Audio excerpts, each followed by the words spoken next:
Il appelle à la révolution démocratique. Bruno Le Maire, ancien ministre UMP de l'Agriculture, est notre invité. Bonsoir. Bonsoir. Et merci d'être avec nous pour ce rendez-vous réalisé comme chaque semaine en partenariat avec l'agence France Presse et Dailymotion. Nadège Puljac d'ailleurs et puis Perrine Tarnaud de Public Sénat. Nous rejoindrons Bruno Le Maire pour vous interroger bien d'abord sur ce renouveau complet que vous réclamez à l'UMP. Vous voulez être vous-même un nouveau visage, une nouvelle voix évidemment. Et puis sur cette moralisation des pratiques politiques que vous préconisez. Il y a des sujets d'actualité sur lesquels on a envie de vous entendre. Par exemple, les primes en liquide que s'était octroyé Claude Guillaume. Enfin, c'est pour plus tard dans l'émission. D'abord, l'actualité, c'est l'hommage de François Hollande à Pierre Mauroy pour le Premier ministre de gauche de la Ve République. Réformer, ce n'était pas renoncer, c'était réussir, selon les mots du président de la République. Bon, jusque-là, vous êtes d'accord, évidemment? Non. Non? Non, je suis pas d'accord. Réformer, ce n'est pas renoncer, c'est réussir. Oui, là. Oui, si on s'arrête là, oui. Et je partage l'hommage qui a été rendu à la personnalité de Pierre Mauroy, qui était une personnalité attachante et éminemment respectable.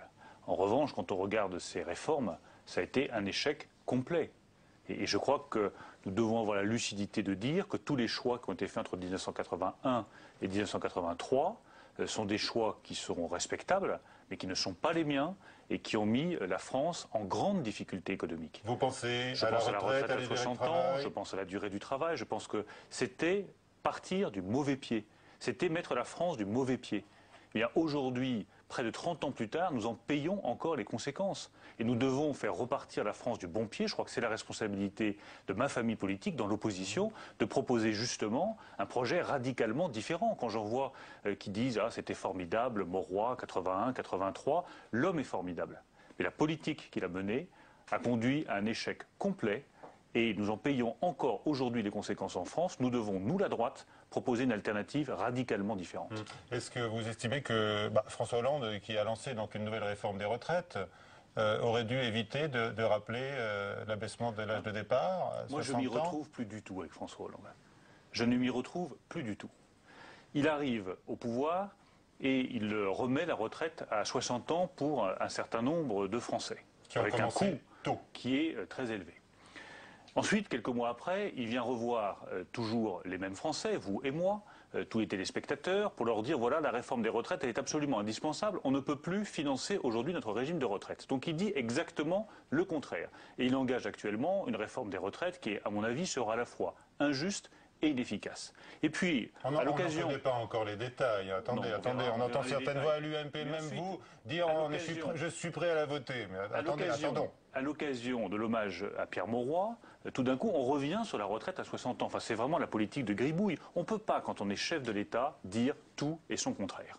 Or, François Hollande dit tout et son contraire. On ne peut pas dire un matin, la retraite à 60 ans, c'est formidable, vive Pierre Mauroy, et je la remets à 60 ans pour plusieurs milliers de personnes, et dire l'après-midi, il faut une réforme des retraites massive, reporter l'âge légal ou allonger la durée de cotisation, parce que sinon, le système, on ne peut plus le financer. Pour vous, les Français ne s'y retrouvent plus. Cet hommage à Pierre Mauroy sur cette question particulière est de mauvais augure pour la réforme qui est annoncée. Je l'ai trouvé maladroit, parce qu'une nouvelle fois, on a l'impression d'un écran de fumée, et je crois que ce qui inquiète aujourd'hui les Français, ce qui explique le climat de défiance profond qui touche tous les Français, les familles, les PME, les artisans, les commerçants, ce qui fait qu'aucune entreprise n'investit plus, que plus personne n'a confiance, c'est qu'ils voient tous un chef de l'État qui les enfume, qui ne sait pas où il va, qui dit une chose le matin, le contraire le soir, vive la retraite à 60 ans le matin, il faut allonger la durée de cotisation le soir, personne ne s'y retrouve. Et ça crée forcément une anxiété profonde dans la société française.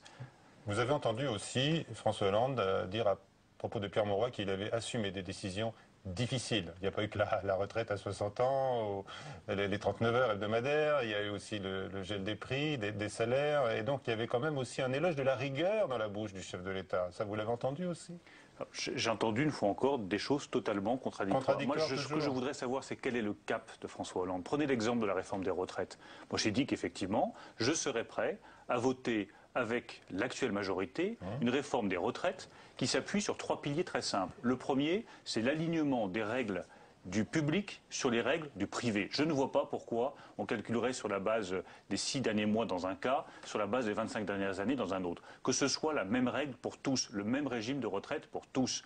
Deuxième élément qui me paraît absolument essentiel, c'est que l'on supprime tous les régimes spéciaux. Troisième élément, que nous ayons un report de l'âge légal de départ à la retraite. Combien dites-vous? On verra, on peut en discuter. Mais il est évident qu'à partir du moment où nous vivons plus longtemps, nous devrons tous travailler plus longtemps. Mais sur l'égalité... Et puis je propose également un régime par points, parce que je pense que pour chacun, pour s'y retrouver, c'est plus simple d'avoir un régime par points plutôt que l'actuel régime. Sur l'égalité des systèmes publics-privés, il y a un certain nombre de catégories de personnel, comme les contrôleurs aériens, par exemple, qui partent dès 52 ans. On pourrait parler des cheminots et les pompiers, les policiers, etc. À la SNCF. À la SNCF. Vous voulez aussi aligner tout le monde, là, sur la même date de départ? Qu'est-ce qui justifie qu'un certain nombre de catégories du secteur public aient des avantages en matière de retraite? Si on arrive à me prouver que c'est juste... C'est la fameuse pénibilité, semble-t-il, qui explique ces départs anticipés pour certains. Vous êtes déjà allé dans un abattoir. Vous avez vu ce que c'est que le travail d'un ouvrier qui est à la chaîne dans des usines d'abattage porcin ou bovin. Vous avez vu la pénibilité du travail? Si vous êtes déjà allé dans les hauts fourneaux, vous avez vu la pénibilité du travail dans les hauts fourneaux, dans les usines de laminage. J'en ai une chez moi à Breteuil-sur-Iton, dans mon département. Ça, c'est des boulots qui sont pénibles et qui sont difficiles. Et là, vous comprenez, par exemple, qu'il y ait des mesures d'accompagnement pour ces salariés qui sont confrontés à des métiers très, très durs. La pénibilité, ça me paraît un point très important d'une réforme juste. Pour ceux qui commencent tôt, qui ont des métiers qui sont physiquement pénibles, qui sont durs, avec des espérances de vie qui sont objectivement... Ça peut exister aussi dans la fonction publique. Mais ça ne doit être que l'exception par rapport à une règle, et la règle, ça doit être le même régime de retraite pour tous. Public, privé, alignement total, régimes spéciaux, on les supprime. Un seul régime de retraite pour tous. D'accord, donc c'est clair, mais c'est très important le point sur les départs anticipés, et vous les supprimez aussi. Je supprime aussi les départs anticipés de la fonction publique qui ne répondent à aucune motivation que peuvent comprendre les Français en équité et en justice. Ce qui est équitable, ce qui est juste, c'est que ceux qui effectivement ont des travaux qui sont réellement pénibles, il y en a, ça existe, on doit en tenir compte. La pénibilité, elle était ouverte avec Éric Woerth, je crois que c'est une vraie avancée, il faut en tenir compte. Donc vous n'oubliez pas certaines inégalités. Il n'y a pas que le public contre le privé ou l'inverse, il y a aussi la pénibilité du travail. Les gens de droite ne sont pas d'horribles tortionnaires qui veulent le mal des pauvres gens qui travaillent. Je tiens quand même à le préciser. Moi, je veux la justice. C'est-à-dire que les gens qui sont dans le privé, les gens qui sont dans le public puissent se dire qu'il n'y a plus qu'un seul régime de retraite en France, par points, avec des cotisations progressives qui permettent à chacun de s'y retrouver. Mais on arrête avec les avantages, on arrête avec tout ce qui sont des privilèges aux yeux des Français. Et on tient compte en revanche du caractère pénible d'un certain nombre de métiers dont je reconnais très volontiers qu'ils méritent d'être pris en compte. Et là, on peut partir à 60 ans ? Ça, tout peut être mis sur la table. C'était le sens même de la réforme, la première réforme sur le sujet par François Hollande. Tout peut être mis sur la table, mais une vraie refondation des retraites, le point de départ c'est l'égalité, l'équité, c'est l'égalité. Les socialistes n'ont que ce mot à la bouche, égalité. Eh bien qu'ils fassent l'égalité entre les régimes publics et les régimes privés. L'affaire Michelin, avec les suppressions d'emplois à jouer les tours, montre-t-elle qu'en France, on ne peut gagner en compétitivité qu'en supprimant des emplois ? Je crois qu'on peut réindustrialiser la France. Je crois sincèrement que l'industrie qui représente aujourd'hui environ 12% du produit national brut, alors qu'on était à 15 ou 17% il y a encore quelques années, nous pouvons revenir à 20% en l'espace de quelques années si nous prenons les décisions difficiles nécessaires. Si nous allégeons les charges qui pèsent sur les salaires et que nous avons un autre financement de la protection sociale, nous pourrons réindustrialiser le pays. Si nous sommes capables de dégager une vraie profitabilité pour les entreprises industrielles, pour qu'elles puissent ensuite investir, innover, avoir des produits qui soient toujours de la meilleure qualité, nous pourrons réindustrialiser. Si nous apprenons à travailler ensemble, les laboratoires de recherche, les centres d'innovation, les industries, les grandes entreprises industrielles avec les sous-traitants. Les mesures difficiles, vous dites qu'il faut prendre des mesures difficiles. Ça a travaillé tous ensemble, on est tous d'accord. Mais les mesures difficiles pour les Français, ça veut dire quoi? Ça veut dire financer autrement notre protection sociale. Ça veut dire accepter que nous réduisions les dépenses sociales. Ça veut dire accepter d'augmenter le taux de TVA pour arriver à avoir un autre financement de la protection sociale. Ça veut dire simplifier le droit du travail pour qu'une entreprise industrielle qui a un carnet de commandes qui tout d'un coup augmente parce que la conjoncture est bonne, puisse recruter très rapidement.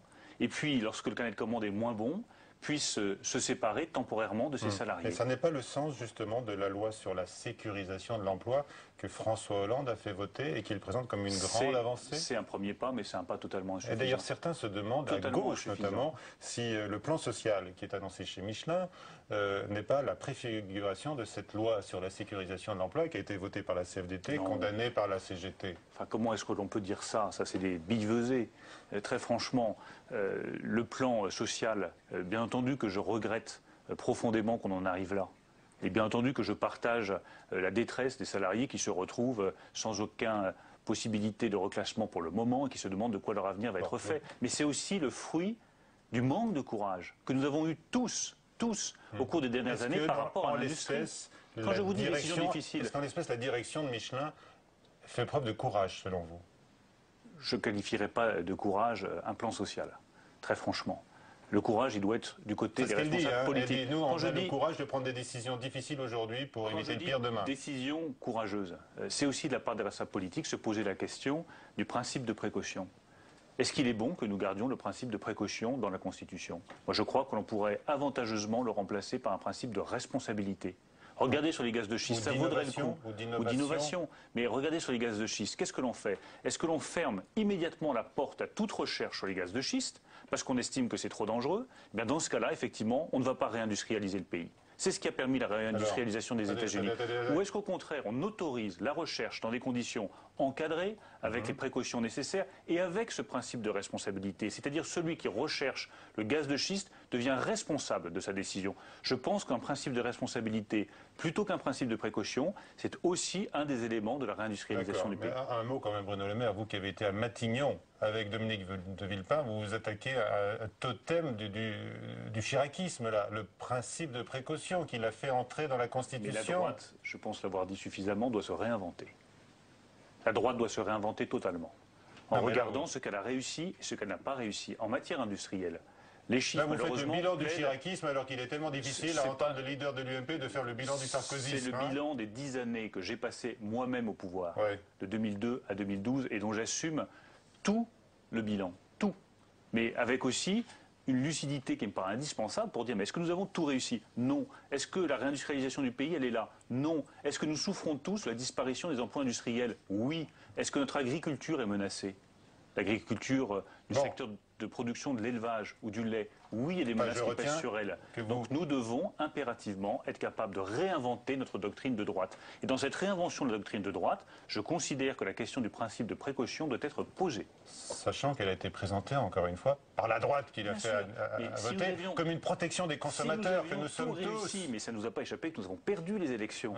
Donc si nous avions tout réussi, je pourrais vous dire ce soir, gardons tout, nous avons tout réussi, donc notre politique était la bonne et il n'y a rien à corriger. Moi je vous dis le contraire. Très bien. Je vous dis, nous avons perdu les élections parce que nous ne sommes pas allés au bout de nos idées, au bout de nos convictions, et que sur un certain nombre de points, comme le maintien des capacités productives en France, industrielles ou agricoles, il aurait sans doute fallu aller beaucoup plus loin. Voilà, c'est clair et net sur un certain nombre de sujets. Vous l'avez exprimé sur les retraites, sur le principe de précaution et sur les mesures difficiles que vous voulez présenter aux Français, qui sont nécessaires pour vous. Alors on va évoquer avec Nadège Puljac de l'agence France Presse la situation à l'UMP. Je le disais tout à l'heure, vous n'êtes pas tendre avec vos amis, invités à changer du tout au tout et à abandonner le culte du chef. Mathilde Bélanger.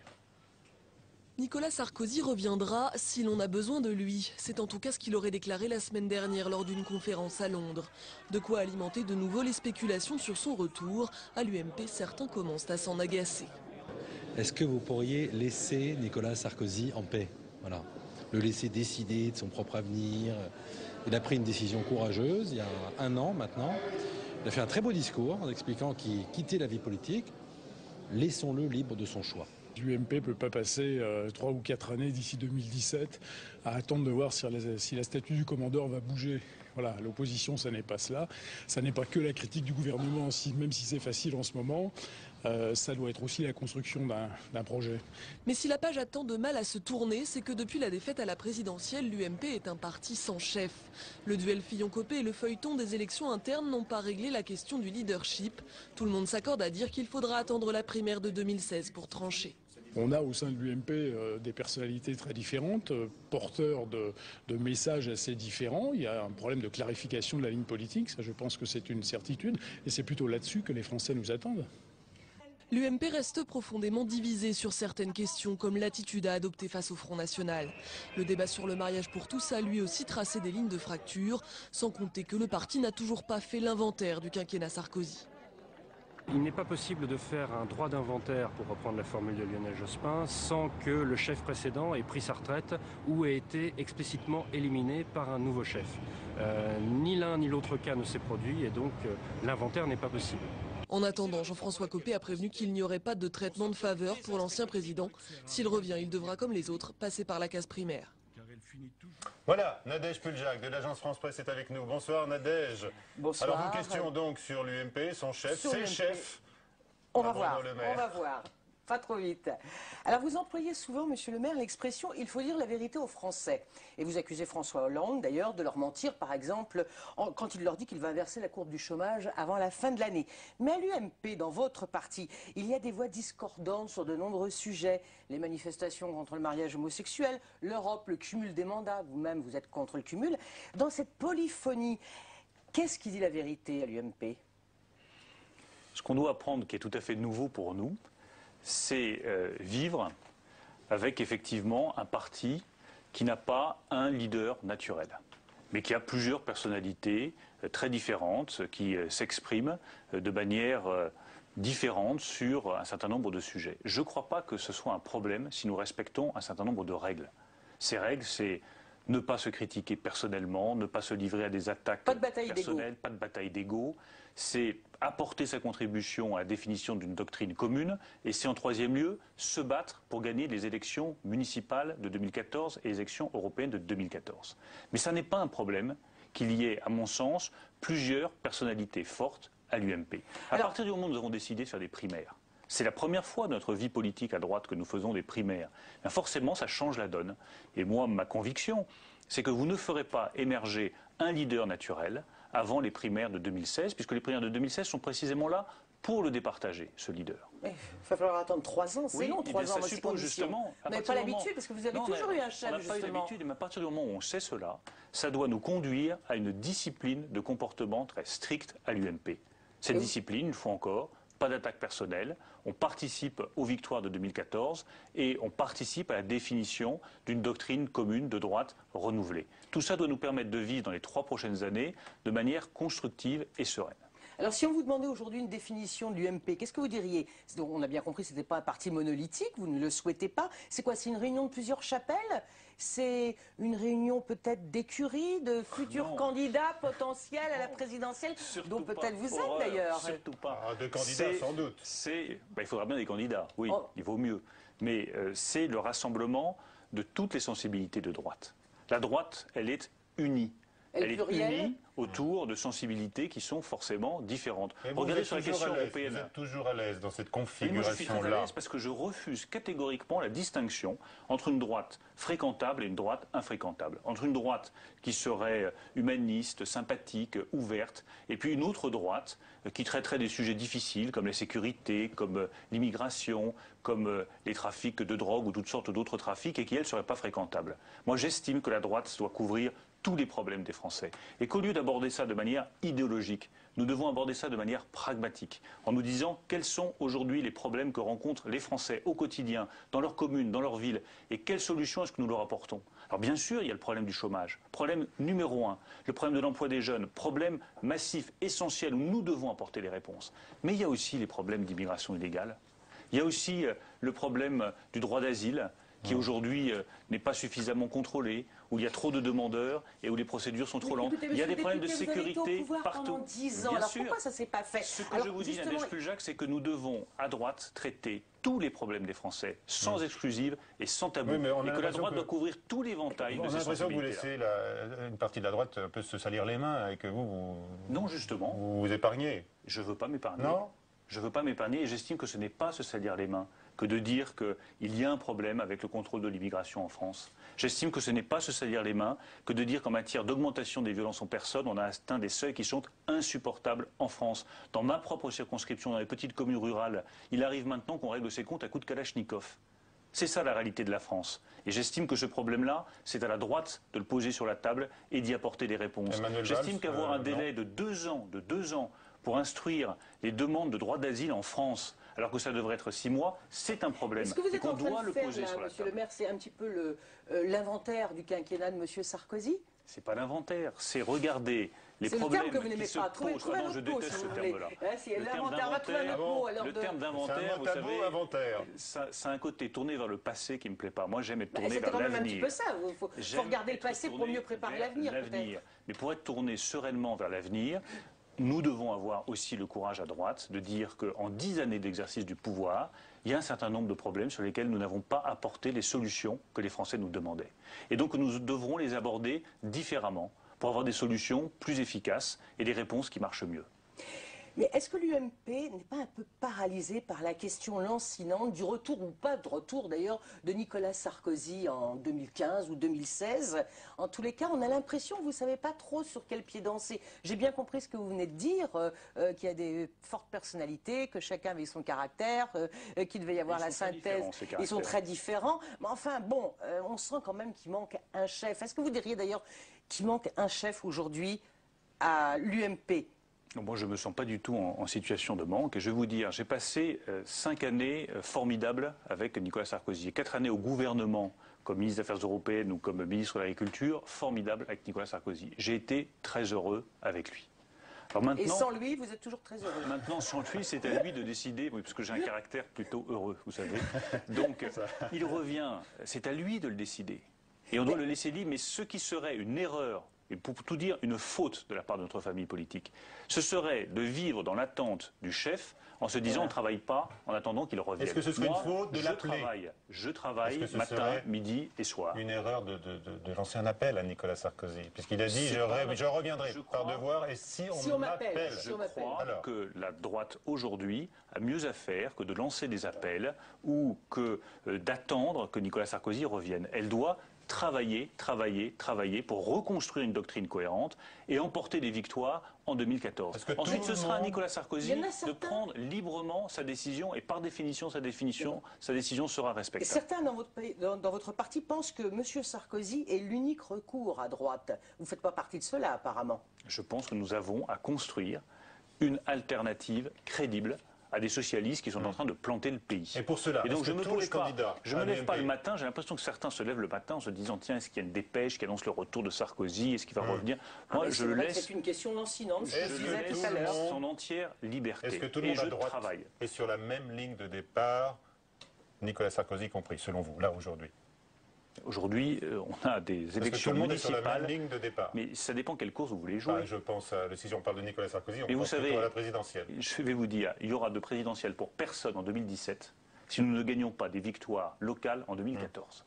Voilà ma conviction la plus profonde. À la question. Oui, mais parce que tant que nous ne reprenons pas des villes moyennes, des villes importantes à la gauche, nous ne pourrons pas toucher suffisamment le corps social français pour rêver à des victoires nationales en 2017. Puisqu'on parle des municipales, alors quelle ville pensez-vous pouvoir reprendre à la gauche et quelle ville pourriez-vous perdre? Je pense bien sûr à Paris en premier lieu. Ah mais nous reprendrons Paris. Nous reprendrons Paris avec Nathalie Kosciusko-Morizet. Nous reprendrons Paris, c'est un avis parmi d'autres qui ne compte pas plus qu'un autre. Moi, je crois exactement le contraire. Peut-être moins d'ailleurs dans la mesure où il n'est pas élu. Je pense que Nathalie Kosciusko-Morizet était la meilleure candidate que nous pouvions présenter. Elle a fait une formidable campagne de primaire. Elle l'a emportée largement. Elle a la dynamique pour elle. Et moi, je me battrai à côté d'elle, comme dans d'autres villes de France, pour qu'elle l'emporte. Et je suis prêt à prendre ce soir tous les paris. Nathalie Kosciusko-Morizet gagnera la capitale en mars prochain. Oui, je vous ai entendu d'ailleurs il n'y a pas longtemps dire que vous pariez une belle caisse de bon vin. Oui, comme vous savez que j'adore... C'est dommage que vous ne pariez pas avec nous, parce que ça nous aurait fait plaisir à nous aussi. J'adore le bon vin, donc en général, quand je parie, c'est pour gagner, pas pour perdre. D'accord. François Fillon a dit l'autre jour à la télé, c'était jeudi dernier, il était à Des Paroles et des Actes sur France 2, qu'il voulait être candidat à l'Élysée par devoir et pas par envie. Mais c'est suffisant ça pour gagner le cœur des Français, par devoir? Et chacun présente ses choix politiques comme il l'entend. Moi, je respecte François Fillon, j'ai beaucoup d'amitié pour lui. Il construit un parcours qui est éminemment respectable. et qui ne gêne personne d'autre. Mais c'était pas ma question. Excusez-moi, monsieur le député. Oui, mais... C'est un candidat dit, écoutez, j'y vais parce que bon ben je suis obligé d'y aller, c'est un devoir. Mais vous savez, j'en ai pas vraiment envie. Est-ce que ça peut faire plaisir aux Français? Pour gagner, il faut quand même un petit peu en avoir envie aussi. C'est une question de sensibilité personnelle. C'est quelque chose qui engage ce qu'on a de plus profond en soi. C'est plus profond de conviction. Donc François Fillon exprime ses convictions de cette manière-là. C'est respectable. Il y a l'ambition, il y a l'envie aussi. Mais de toute façon, je vous le redis, nous n'en sommes pas là, à mon sens. Nous n'en sommes pas là. Après, chacun... Parce qu'on sait qu'il sera candidat à la primaire. Vous le disiez tout à l'heure, à juste titre, chacun a son caractère parmi les responsables de l'UMP. Et il ne vous a pas échappé que le caractère de François Fillon n'est pas le caractère de Nathalie Kosciusko-Morizet, qui n'est pas le caractère de Bruno Le Maire, qui n'est pas le caractère de Jean-François Copé, qui n'est pas le caractère de François Baroin ou d'autres, ou de Xavier Bertrand. Et c'est comme ça que c'est bien, parce que notre famille politique doit être le reflet non seulement de la diversité des sensibilités politiques, mais aussi de la diversité des tempéraments. Le tempérament, ça compte en politique. Et les Français, quand ils vous regardent, ils regardent aussi votre tempérament. Quel caractère vous avez? Un caractère heureux ou un caractère renfrogné? Vous êtes quelqu'un tourné vers l'avenir, vers le passé? Vous êtes dynamique ou vous êtes plutôt réservé? Et puis ensuite, ils se font leur idée et ils votent et c'est eux qui tranchent. Monsieur Fillon va bientôt lancer son club Force républicaine. Est-ce qu'il s'agit d'une UMP bis? Il n'y a qu'une UMP et pour le coup, moi je me battrai pour que nous gardions l'UMP unie, capable de traiter tous les problèmes des Français et sans qu'il y ait de concurrence extérieure. Ça a été suffisamment difficile à construire. Qu'est-ce que ça va être cette force républicaine? Notre famille politique, pour moi, c'est l'UMP. Ça, c'est quelque chose qui n'est pas négociable à mes yeux. Je m'étais exprimé quand il y a eu la création du groupe RUMP pour dire que je n'y étais pas favorable, parce que tout ce qui va dans le sens de la division ne me plaît pas. Eh bien, je souhaite que l'UMP reste pour tous les leaders de la droite la référence que personne ne conteste. Donc, force républicaine, vous préféreriez que ça n'existe pas? Chacun peut avoir son club, son association, et une fois encore, je respecte la démarche. Il y a beaucoup de clubs à l'UMP, justement. Il y en a beaucoup ailleurs en politique, c'est normal, du moment qu'on sait où on habite et quelle est notre famille politique. L'UMP, c'est notre famille politique. Alors, en dehors du prochain club de M. Fillon, il y a également 5 courants distincts à l'UMP. Et entre la droite forte de Guillaume Pelletier et puis la droite humaniste de Jean-Pierre Raffarin, il y a parfois des divergences, même assez importantes, je pense à l'Europe notamment. Et comment est-ce qu'on peut organiser la diversité à l'UMP sans casser le parti? D'abord, moi, je n'ai jamais été un grand fan des courants, je l'ai dit. Je pense que les courants, ça plaît beaucoup au Parti socialiste. Moi, ça me plaît moins dans ma propre famille politique. On l'a fait très bien. Ensuite, la vraie question, c'est comment est-ce que sur un ensemble de sujets difficiles, nous arrivons à avoir des idées cohérentes et une doctrine claire. Je pense à la question européenne. Il va falloir que très rapidement, dans les semaines qui viennent, nous définissions une ligne politique sur l'Europe qui soit la plus claire possible. Moi, je plaide pour une autre Europe. Je plaide pour une intégration européenne sur des bases différentes et je plaide pour un certain nombre de décisions claires vis-à-vis des Français. Prenez par exemple l'ouverture des frontières de Schengen à la Bulgarie et à la Roumanie en janvier 2014. Je pense que c'est de la folie. J'espère que mon parti politique prendra une position claire sur ce sujet en disant la politique de retour des Roms dans leur pays d'origine a été un échec. Donc nous demandons le report de l'ouverture des frontières de Schengen à la Roumanie et à la Bulgarie d'1 an ou de 2 ans, mais pas en janvier 2014. C'est sur des questions si simples que nous devons être clairs. Toute dernière question, Nadège. Alors Jean-François Copé a dit et redit qu'il n'y aurait jamais d'alliance avec le FN. Mais au niveau local, la tentation est parfois forte de faire des alliances. Est-ce que ça vous inquiète ? On voit bien qu'il peut y avoir un risque ici ou là, mais je crois que la position prise par tous les responsables de l'UMP, sans exception, elle est très claire. Aucune alliance avec le Front National. Et s'il devait y avoir une alliance, ce serait une exclusion immédiate de notre famille politique. Et en cas de duel PS-Front National, toute dernière question. Au second tour de 2014, vous appelez à voter PS ou vous êtes-vous aussi dans le nini comme Jean-François Copé ? Le Front républicain. Je n'aime pas le Front républicain parce que je pense que nous avons des convictions. Nous devons tout faire pour nous retrouver en situation de défendre nos idées et pas voter pour nos adversaires. Merci beaucoup Nadège. Allez, Perrine Tarnaud va nous rejoindre maintenant, Bruno Le Maire, pour parler révolution, puisque c'est votre leitmotiv. Voyons d'abord avec Marie Brémaud si vous parvenez d'ores et déjà à lever une armée. Ne l'appelez pas Bruno le Rouge, mais tout de même le sage député de l'Eure est bien décidé à impulser une révolution démocratique. Dans l'air du temps, 6 propositions pour moraliser la vie publique avec le soutien de 13 parlementaires.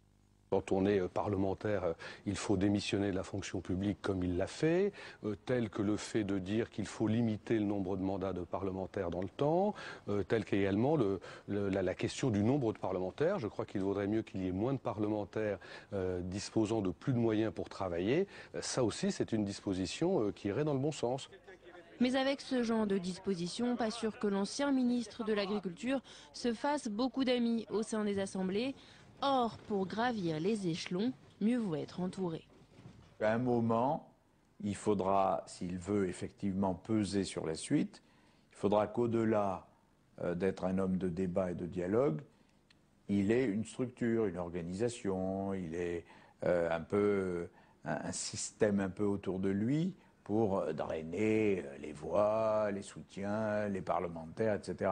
Mettre en route la machine pour peser sur celle de l'UMP avec en ligne de mire 2017. Un défi de taille pour celui qui apparaît parfois pas assez à droite, pour l'UMP, pas assez animal pour la politique. Est-ce qu'il est assez charnel pour être un leader maximo? Sans doute, ce n'est pas dans l'ADN aujourd'hui. La culture du dialogue et du compromis, voilà l'ADN de Bruno Le Maire aujourd'hui. Il lui faudra sans doute forcer sa nature pour enfin s'imposer dans l'arène.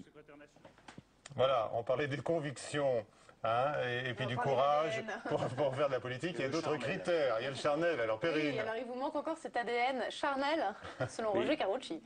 Il ne s'agira pas de forcer ma nature, contrairement à ce que dit le reportage. Il s'agira de révéler ma nature. Parce que ma nature est certainement beaucoup plus charnelle que ce que vous pouvez penser. Beaucoup plus. Comment vous allez le démontrer? C'est pas Roger Carucci. Non, mais je pense mais c'est vrai que Dominique de Villepin, vous avez déjà conseillé... On ne ment jamais aux Français. Jamais. Ils vous voient tel que vous êtes. Prenez les agriculteurs. Si les agriculteurs ont eu la gentillesse d'apprécier mon passage à l'agriculture, je ne pense pas que ce soit pour des qualités technocratiques. Je crois que c'est parce qu'ils ont vu mon attachement charnel au monde agricole et au monde paysan français. Donc on ne force pas sa nature, j'y crois pas à ça. En revanche, on peut la révéler et montrer aux gens que vous êtes un peu différent de ce que vous pensiez que vous étiez. C'est Dominique de Villepin qui vous avait conseillé de prendre le masque politique. Oui, mais moi je n'aime pas les masques. Je crois à la sincérité. Et ma sincérité, c'est qu'effectivement, contrairement à ce que dit votre reportage, mais je ne vais pas trop m'avancer sur ce terrain, je suis plus charnel que vous pouvez le penser. On va voir, on va observer. C'est pas nous, encore une fois, c'est Roger Carucci. Roger Carucci est un ami, je suis allé chez lui il n'y a pas très longtemps, et c'est un sénateur absolument formidable. Mais en tout cas, pour l'instant, vous n'êtes pas parti en croisade sur un sujet qui fâche, parce que la révolution démocratique, la moralisation de la vie publique, c'est plutôt un sujet qui met tout le monde d'accord, et en tout cas les Français. Je dirais même que ça frise presque la démagogie. Je crois exactement l'inverse. Je pense qu'il faut beaucoup de courage pour s'aventurer sur ce sujet. Pourquoi? Parce que j'appartiens à un groupe parlementaire. Que ce groupe parlementaire, il est composé de beaucoup d'amis, des gens que je respecte et pour lesquels j'ai beaucoup d'amitié. Or, l'immense majorité de ce groupe parlementaire est composée de députés qui cumulent.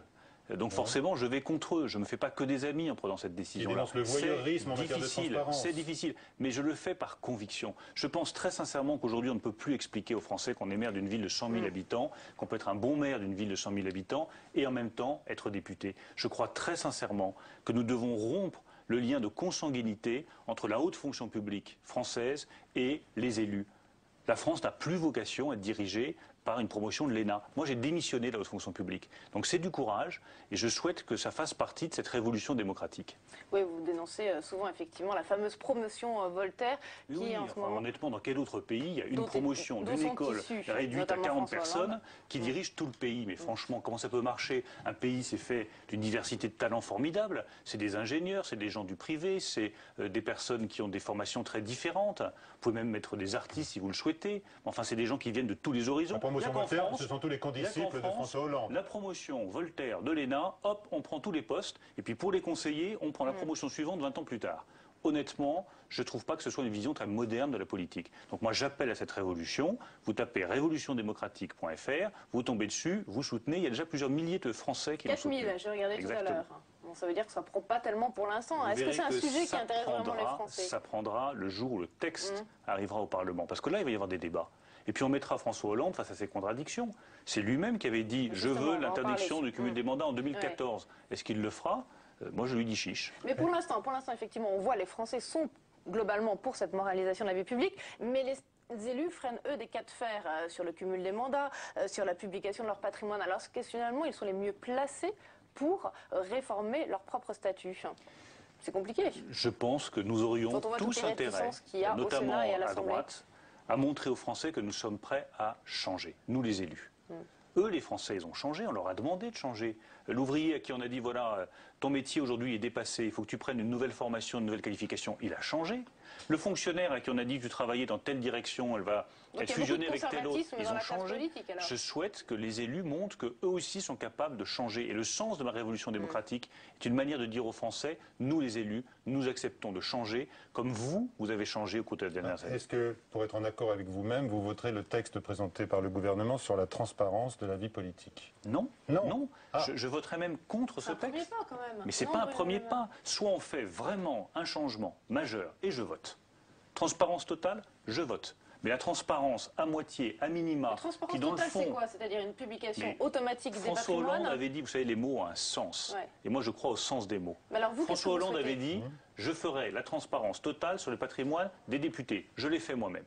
Ensuite, 3 semaines plus tard, il se déjuge. Je dis bien qu'il se déjuge. Il ne fait pas la transparence totale. Eh bien, moi, je vote contre un président de la République qui se déjuge. Et ce sera la même chose sur le cumul des mandats. Si M. Hollande tient parole et qu'il fait une vraie révolution démocratique, comme celle que j'appelle de mes voeux, c'est-à-dire une application dès 2014, comme il l'avait promis, plus la démission de la fonction publique quand on devient député ou sénateur, plus la réduction du nombre de parlementaires à 400 pour les députés, plutôt que 577, comme je le propose. Là, je vote. Si en revanche, ça se limite uniquement à une petite réforme sur le cumul des mandats applicable en 2017, je voterai contre, parce que ce sera une façon de dire non à un président de la République qui ne tient pas ses promesses. Est-ce que sur un autre point, par exemple l'interdiction du cumul de certaines professions avec le statut de parlementaire, ça vous seriez pour une limitation? Non, parce que je crois qu'un parlementaire doit pouvoir continuer à exercer un métier. Alors vous êtes content parce que le pouvoir a reculé là-dessus. Avec un meilleur contrôle des conflits d'intérêts. Le problème, c'est que nous n'avons pas en France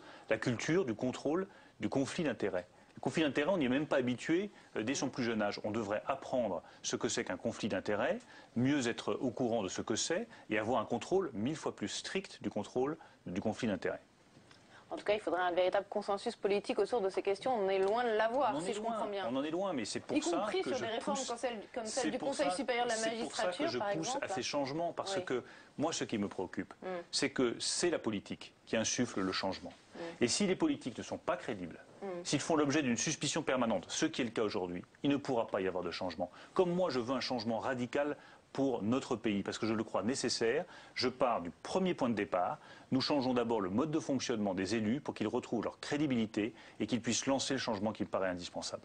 Alors, 2 autres exemples, 2 chiffres qui ont pas mal choqué les Français cette semaine. Tout d'abord, celle de la rémunération de Claude Barthelone. 70% de sa rémunération est non imposable. Est-ce que là aussi, il faudrait modifier on peut regarder tout ça, mais vous savez, si on commence à se lancer dans la question des rémunérations des élus, de l'indemnité représentative de frais de mandat, moi je suis presque qu'on fasse la transparence là-dessus. Ouais. La transparence précisément pour lever le soupçon.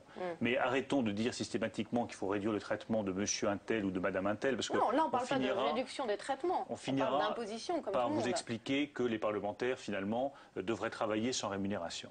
Donc moi je suis prêt à la transparence pour lever tout soupçon. Autre chiffre, c'est les 10 000 euros par mois de frais de prime que touchait Claude Guéant lorsqu'il était directeur de cabinet au ministère de l'Intérieur. Est-ce que selon vous, c'est de l'argent détourné de sa destination finale? C'est une information de presse qui aujourd'hui est aux mains de la justice. Moi, ce que je souhaite, c'est que la justice fasse toute la lumière là-dessus et tranche. Mais je ne tiens pas à faire de commentaires. Ce n'est pas une information de presse, c'est un rapport administratif qui a été commandé par le ministre de l'Intérieur. Qui a été remis à Manuel Valls, qui va le remettre à la justice. La justice en fera ce qu'elle doit en faire. Et je commenterai une fois que la décision de justice sera rendue. Pour le moment, je n'ai pas de commentaire spécial à faire là-dessus. Jean-Pierre Raffarin, lui, s'est dit très préoccupé par cette information ce matin. Il était Premier ministre quand Claude Guéant était à l'Intérieur. Premier ministre, chacun ses déclarations. Moi, je vous dis, j'attends que la justice fasse toute la lumière sur cette affaire. Et ce dont je peux témoigner comme membre de cabinet, c'est que toutes les primes que j'ai pu toucher étaient versées sur ma feuille de paye comme n'importe quel autre membre de cabinet et que je n'ai jamais vu circuler de liquide dans un cabinet ministériel. Il y a des syndicats du ministère de l'Intérieur qui demandent à Claude Guéant de rendre l'argent. Laissons chacun s'exprimer sur le sujet. En tous les cas, vous ne dites rien. Non, je n'ai pas de commentaire particulier à faire. Je vous dis juste ce que j'ai vécu. On vient de parler de la moralisation de la vie politique. On a une affaire là sous les yeux. D'accord, mais encore faut-il que l'affaire, un rapport administratif officiel, que l'affaire soit instruite, qu'il y ait des preuves tangibles et que la justice ait rendu ses décisions. Je ne fais que témoigner de ce que j'ai vécu comme membre de cabinet entre 2002 et 2007. Les primes, elles sont sur une feuille de paye. Pas partout, transparente. Visiblement. Voilà, c'est ce dont je peux témoigner. Encore une question, toujours dans le cadre de la révolution démocratique. Est-ce qu'il vous apparaît possible pour un ancien chef de l'État de faire des conférences un peu partout dans le monde, bien payées, et en même temps de continuer à siéger au Conseil constitutionnel ? Je crois qu'il n'est pas le seul je pense qu'il n'est pas le seul à faire des conférences bien rémunérées. Si vous regardez Bill Clinton, si vous regardez Tony Blair, si vous regardez Gerhard Schröder, en France, beaucoup de connaissez la conférences. particularité française. Il y a une particularité française. Là encore, ce sont des décisions qui n'appartiennent qu'à ceux qui les prennent. Nicolas Sarkozy a fait un choix de vie, il fait des conférences. Cela ne me choque absolument pas qu'il fasse des conférences rémunérées. C'est le choix de vie qu'il a fait, il est respectable. Tout en restant au Conseil constitutionnel. Ça ne l'empêche pas de faire son travail au Conseil constitutionnel, il me semble. Après la mort de Clément Méric, le Premier ministre Jean-Marc Ayrault l'a annoncé tout à l'heure à l'Assemblée aux questions d'actualité au gouvernement. Il va demander la dissolution des mouvements d'extrême droite, Troisième Voie et Jeunesse nationale révolutionnaire. Est-ce que vous estimez que ce genre de dissolution sert réellement à quelque chose ? Ou que les groupes se reforment aussitôt après, sous d'autres noms ? Je pense que c'est nécessaire.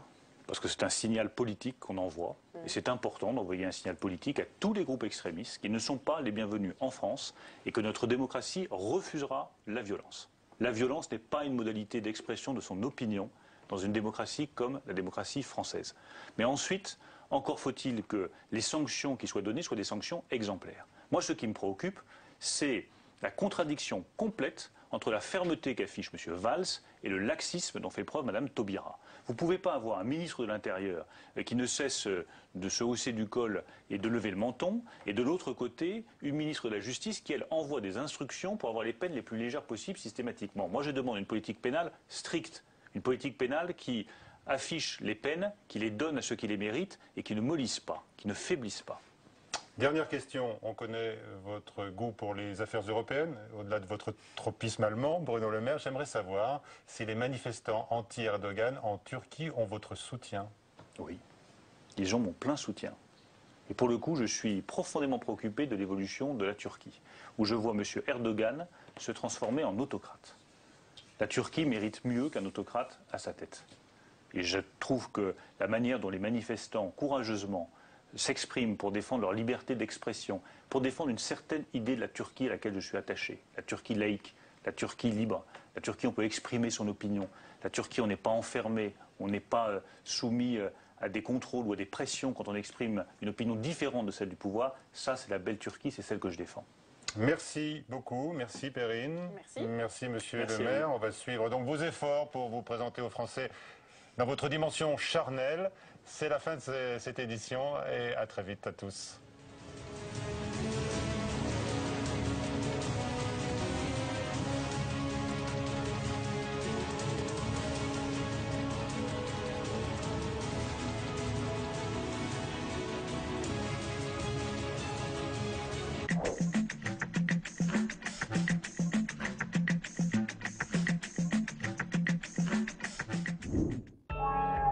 Pour guérir de maladies ou pour mieux vivre, les médecines naturelles séduisent.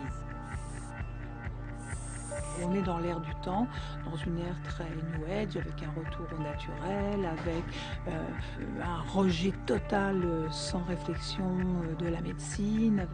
Mais sous couvert de soigner autrement, certaines thérapies profitent de la faiblesse des malades et peuvent représenter un vrai danger sur la santé. Et le praticien, en fait, suivant sa sensibilité, va pouvoir déterminer où sont les blocages. Il faut former les médecins au danger du charlatanisme. Au Sénat, une commission d'enquête s'est emparée du sujet. Médecine parallèle, guérir à tout prix, jeudi à 18 h sur Public Sénat.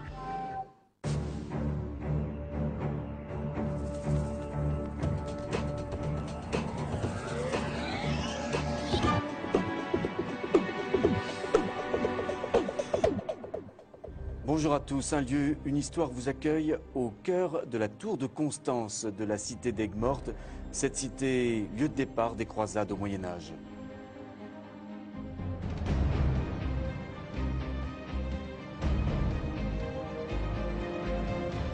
Régister, le mot est gravé dans la pierre de cette margelle. Il signifie résister dans la langue occitane. Ce mot, c'est une femme qui l'aurait inscrit ici et gravé de ses propres mains.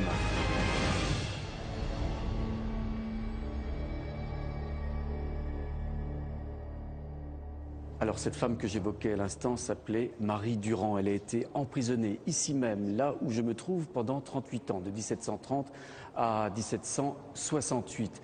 Elle n'était pas la seule puisque d'autres femmes étaient également emprisonnées avec elle, toutes pour la même raison, pour ne pas renier leur foi protestante. Patrick Florençon, bonjour. Vous êtes historien ici dans cette tour de Constance. Est-ce qu'on peut dire que c'est Marie Durand véritablement qui a gravé cette inscription résistée sur cette margelle? L'affirmer est une bien grande chose. On a des présomptions très fortes pour penser que Marie Durand était en mesure de graver ce message à la postérité, dans la mesure où c'est une femme lettrée. C'est elle qui conduit toutes ces femmes à résister à la tentation de l'abjuration et qui, au fil des siècles, s'est présentée comme un véritable symbole de la résistance à l'intolérance royale. Alors, pour quelle raison Marie Durand était-elle emprisonnée ici même? Son tort, c'est d'être protestante et d'être la sœur de Pierre Durand, qui est un pasteur qui est assez zélé et qui est en train d'essayer de soulever à nouveau les Cévennes contre l'intolérance royale. Donc le pouvoir essaie de faire pression sur la famille de Marie Durand? Sur l'ensemble de la famille, de façon à ce que le pasteur, un petit peu, qui est un personnage relativement dangereux pour la nation, enfin pour la monarchie, passe sous les verrous. Alors Marie Durand n'était pas seule ici, elle était accompagnée, entourée d'autres femmes également prisonnières. Pour quelle raison il n'y avait que des femmes ici même? Dans un premier temps, à la fin du XVIIe siècle, ce sont sur les deux niveaux que sont incarcérés les protestants, au rez-de-chaussée les femmes, au premier étage les hommes.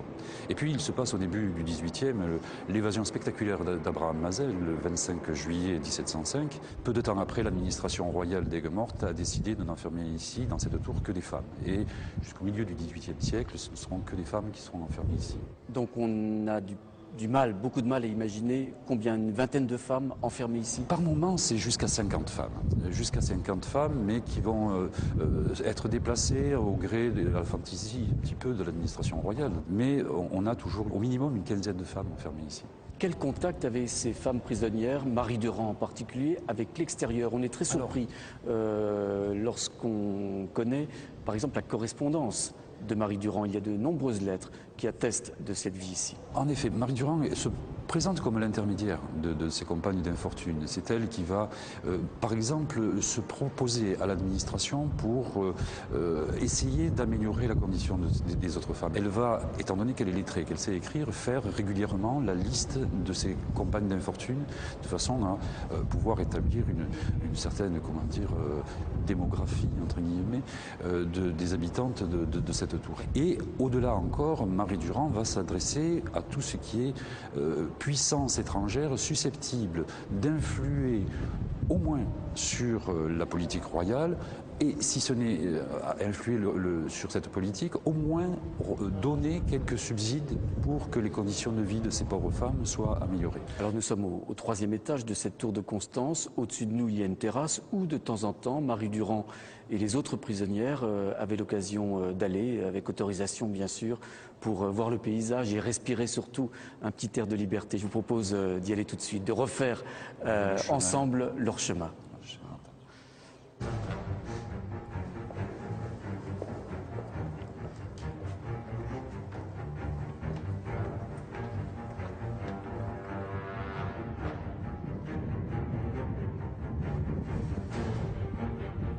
Voilà, nous sommes sur cette terrasse où on voit une vue extraordinaire sur toute cette Camargue, évidemment Aigues-Mortes derrière nous. Alors pourquoi Marie Durand a été libérée au bout de toutes ces années? Bien, en 1768, un nouveau gouverneur de la Brouesse de Languedoc, qui s'appelle le prince de Beauvau, décide d'entreprendre la tournée de ses prisons et se retrouve à Aigues-Mortes, où l'attend un spectacle assez effarant, puisque reste enfermé dans des conditions de santé très critiques. 14 femmes, toutes très âgées, parfois aveugles, étant donné les conditions de vie dans lesquelles elles vivaient, parfois aussi un petit peu folles. Et le prince de Beauvau va s'attacher à la libération de ces femmes.